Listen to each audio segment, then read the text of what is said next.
SJBC absolutely slingshots these two Thirsty Bear riders off the front, and I realize nobody's chasing, so I kind of grunt, I put my head down, and I go pretty deep here. What is up, guys? Welcome back to Alviso. Man, am I excited. There's races on the calendar again. 2021's coming in hot, guys. Get ready. And yes, Alviso's back too, and we're going to hit the ground running here with a super fast start with some pretty strong wind on course. But before I get into it, let me set the scene here and introduce some of the hitters in this race. So you have the normal, 4 or 5 San Jose Bicycle Club boys in blue, a slew of other solo riders very capable of winning this race without teammates like Big Dave here in the Stars and Stripes. And last but not least, there were about 8 Thirsty Bear guys. No, I'm just kidding. There were only I think there were only 3 Thirsty Bear guys, but they were just everywhere today. They were racing so well. And and me. No teammates for me, which means I have to be extra careful with who is up the road in the breakaway and make sure that I can hopefully set myself up for a win. So with that said, let's get into it. And I wasn't kidding around. We're, what, a minute and a half, 2 minutes into this race, and the wind and the fast tempo is already splitting this field, and I'm on the losing side, so I absolutely need to burn a match right here and stitch things up. You got to be so careful and pay attention on a day like this, especially if you're racing solo, to make sure that the race doesn't just get away from you. In this case, there were 2 Thirsty Bear guys who made this front group, and they started driving it hard, so I have to make this hard effort here and close it down before the gap opens up too big, or else it's race over for me. So it's brought back, and now I'm in this Thirsty Bear sandwich, and they don't waste any time. They immediately counterattack, and just like before, I need to respond.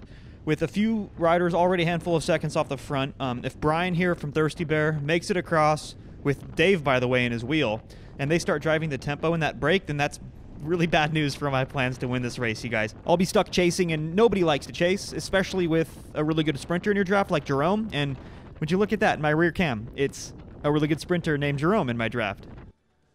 All right, so that one's brought back, and here we go again. Another small group off the front, another attack by Thirsty Bear, forcing me to chase, and this time it's even worse because I hesitate for a bit, so now I'm stuck on the front, burning a match, towing Jerome in my draft yet again, and you can see the predicament that I'm in. I absolutely have to bring this back because if I let that group coalesce off the front and start working together, then I'm going to really pay for it later.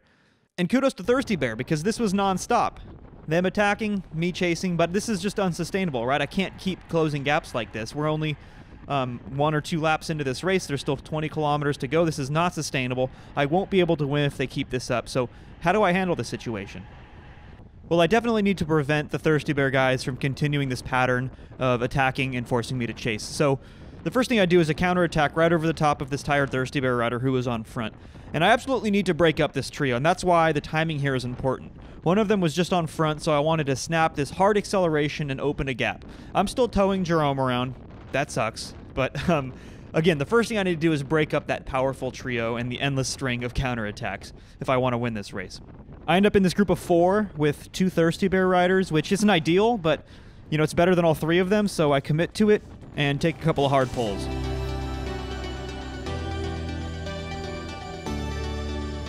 But it doesn't work. We end up getting caught, and surprise, surprise, get countered by Thirsty Bear. I told you guys, they are just racing so well today, so I have to let this one go. Brian is by himself, and he's already done a ton of work leading up to this point, so I find it pretty unlikely that he'll go solo for the next 14 or so kilometers. And he doesn't. With minimal work on my part, he gets brought back, which is great news for me. I was able to sit in for a couple of kilometers, catch my breath finally. But I'm not waiting for them to counterattack me. This time, I'm going to take the initiative. I wait for this technical section of the course. You saw all 3 Thirsty Bear riders were stacked up towards the front, kind of out of position. One of them was tired because he just got brought back, right? So the timing here is just perfect for this counterattack. I'm checking back. You saw me checking back a couple of times. I'm kind of taking stock of who's in this group. And unfortunately, when I look back, yep, 2 Thirsty Bear riders have made it across. So, man, I just couldn't shake these guys today. I was trying my best, and now they're getting to the front. They're driving the pace, and a little bit of confusion here. Cannot let those 2 guys get away, so I have to make another effort here. Heart rate's already pretty spiked up, but I can't let these 2 Thirsty Bear riders get across. And actually, look, there's another. Oh, my God. So Jerome jumped across. So, okay, so now it is all 3 Thirsty Bear guys. I've isolated myself with them 3, so it's 3 versus 1. I can't work in this situation, right? Because even if They play nice. Like, they're just going to counterattack me to death in the closing couple of laps of this race. We still have 9 kilometers to go. I cannot commit energy to this group. If they want to drive the pace and let me sit on, that's totally fine. But I am not going to help them drive this breakaway to the finish. So let's see what I do. I'm going to take the front here. And yeah, I'm doing a little bit of work. I'm kind of taking a wimpy pull here. Yeah, knock the power back down a little bit here, 240 watts. Because I don't want them to stack the breakaway here. That is not favorable for me, and that is not a winning situation. And then right when I think we're caught, the weirdest thing happens, you guys. So we kind of sit up, we look at each other, and I'd realize that actually we're not caught. They kind of sat up when they were just a couple of seconds. Guys, if you're chasing, seal the deal. So you see I look back under my shoulder, and I'm like, oh, we still have a gap. We're entering the tailwind, so I pump up the watts here. 500 watts, 450, 500 watts. And I get into a UCI. No, actually, this is legal, right? Guys, am I allowed to? Oh, my hands are on the bars. I'm allowed to do that, right? So anyway, I'm getting aero. We're in the tailwind section of the course here. And again, the main goal here is to break up that trio of Thirsty Bear riders. So I'm finding a good opportunity here to make that happen. I have Jerome on my wheel. Again, that sucks. Jerome has been my shadow all day. That is not ideal, but at least I am separating him from his teammates and hopefully starting a breakaway in which it's much more favorable for me to take the win.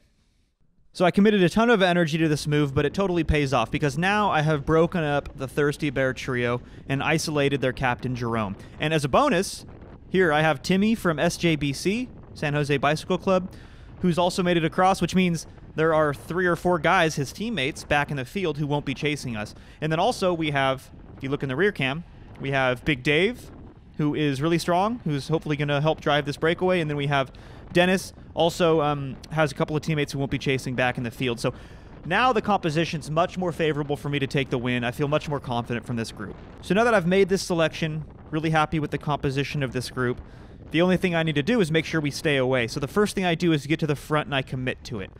And guys, this is such an important part of establishing a successful breakaway. Think about it this way. You've made this investment in energy to get a gap off the front of the field. And now you have to commit energy to it to make sure you get a return on that investment, so to speak. So the first thing I do is I get it to the front, I take a really long, really hard, and most importantly, really consistent pull. I'm not doing a big acceleration. What I'm doing is I'm just upping the speed and I'm making sure that we are extending our gap and we're preventing anybody else from jumping across. Because nobody in this group has teammates, right? Like, it's kind of like hit the reset button, you know? Now Jerome doesn't have his teammates to help him out. Now Timmy doesn't have his teammates to help him out. I like my chances a lot better from this group, so I decide to commit to it. But it's never that easy, right? People start skipping polls, and we're just not cohesive. So I realized that gaps are opening up in our group here, and I just tried this testy little acceleration because I just kind of want to separate myself with the guys who are willing to work in this group and further whittle it down before the finish. But it kind of ends up backfiring because the only rider who was dropped was Timmy, the SJBC rider, meaning now his teammates are going to start chasing back in the field. And even after that, we don't start rotating consistent turns after he's dropped. So just inside 1 to go, we're caught. SJBC absolutely slingshots these 2 Thirsty Bear riders off the front after they chase us back. And I realize nobody's chasing, so I kind of grunt, I put my head down, and I go pretty deep here inside of 1 lap to go to chase them back because I have to, right? And I make sure that I accelerate hard so I don't drag anybody else with me, but I cannot let these 2 guys roll off the front. They will just team time trial all the way to the finish, and that'll be over. So I have to, even if I die on this effort, like, this has to be brought back. But now the issue that I'm facing is Brian just checked back and saw me, so I don't get that element of surprise. They're just going to stop working here and force me to the front, which is going to be super awkward because with 1,700 meters to go, it's just a little bit too far to solo, even with a handful of seconds behind a charging peloton. And it's also too late for me this late in the race to drop back and try my hand at a field sprint because I've just committed too much energy to covering this move. So I'm waiting for them to slow down. You can see my shadow. I'm checking back every once in a while. I'm waiting for them to slow down because they're not just going to keep rolling turns on the front. And they're not going to keep driving the pace. And they're not going to... What? They're rotating again. Okay, they know I'm here, so I don't know why, especially in the headwind here, like, this is such a huge advantage for me. I'm doing maybe a half of the work that they're doing, and they're not going to just keep rolling turns. Now we're 1,200 meters. Like, this is looking better and better for me. It's my lucky day because, you know, I've been singing Thirsty Bear's praises all day. They raced such a good race, and this is a pretty big blunder Sorry to say, you guys, but this is exactly what I want. Like, they're basically acting like my teammates right now and dragging me to the finish. Well, almost like a lead out right now. And then it's right about here. We're inside of 1K to go. And it's right about here that they realize, oh, maybe this isn't the best idea. Maybe we should force Jeff to do a turn. And this is when Blaine absolutely shuts it down. So they're checking back too. And I was thinking about launching right there. Brian goes first. I mean, it's a big effort, 1,100 watts, but I have a bunch of energy in reserve. And I'm able to get a gap on Blaine, and then I just go straight again. Boom.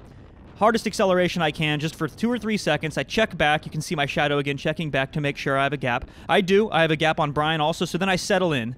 I come through this corner. I make a very smooth effort. I'm still pedaling, though. Very smooth effort through this corner. And now I'm just trying to do something I can sustain to the finish here. I stand up one more time, jack up the watts about 800. I try to get myself right up back to about 34, 35 miles an hour into this tailwind. And at this point, I am just judging my effort. Like I'm doing a power that I'm pretty sure I can hold. I'm checking back to see where they're at. And yeah, it's right about now that I realize, oh, I got this thing. Pretty atypical win for me. I mean, winning solo is really not my jam, but I urge you guys too, try the same. I mean, especially at a practice race. Go out. If you usually are a time trial sort of person, like, try sprint every once in a while. If you're usually a sprinter, try going solo every once in a while. Because in a race situation, you never know what you're faced with, and you have to have that ability to adapt. Like in today's case, I just found myself in the right position at the right time, and you might surprise yourself with a win also. So another Alviso win in the books. Thanks for hanging in there, guys, and I'll see you at the next one. I literally just got back. Why were your teammates dragging Jeff the line? That's not necessary. I'm not going to complain.